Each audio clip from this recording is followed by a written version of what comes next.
Hello there. Today we are on a tour of 1765's Edinburgh. Now, behind me there used to be a building called the Weigh House. Now, what was the Weigh House? Well, if you had just made some cheese or butter, you needed to get it weighed to find out how much you could sell the cheese or butter for. So, you take it up to the Weigh House to get it weighed, find out how much it weighs, and then later on sell it on for an appropriate price. However, this is not the only thing that is different from today. Just over here is the Bowhead. Now, here's the thing about the Bowhead. We all know West Bow. It's that street that goes from the Grassmarket up to George Fourth Bridge, and halfway it becomes Victoria Street. But back then, believe it or not, it used to make a sharp turn north up a very steep hill and eventually head up towards the Weigh House. Now, let's just hope the people and the horses taking cheese and butter up to get weighed didn't have to take that road up there too often.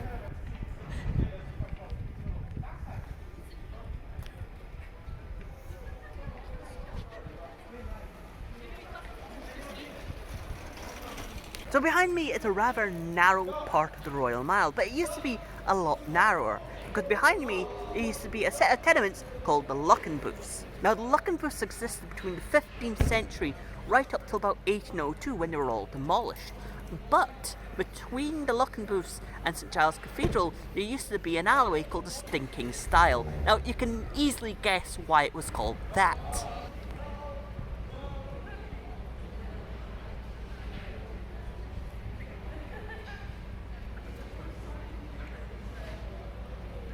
Now, we are all familiar with Flesh Market Close. It's that dark, stinky alleyway which acts as a really, really, really good, if slightly terrifying shortcut between Edinburgh Waverley Station and the Old Town. Now, the name Flesh Market Close comes from the fact that that was where the Flesh Market was, and the Flesh Market was basically the predecessor to a butcher's. However, this was not the only Flesh Market in Edinburgh. Back then, remember, Canongate was its own borough, and behind me was Canongate's Flesh Market.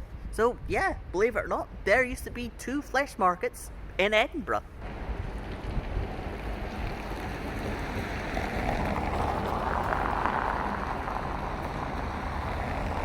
Now, behind me is a rather well lit Edinburgh Waverley Station. Of course, back in the 1765, Edinburgh Waverley Station didn't exist. Instead, in its place were a collection of buildings, and amongst those collection of buildings was a Physic Garden.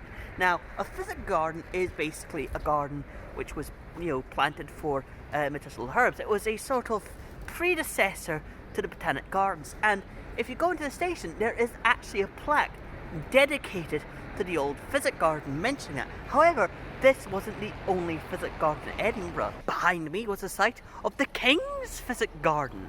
Because of course the monarch would have his own the king would have his own Physic Garden to deal with all that ails him.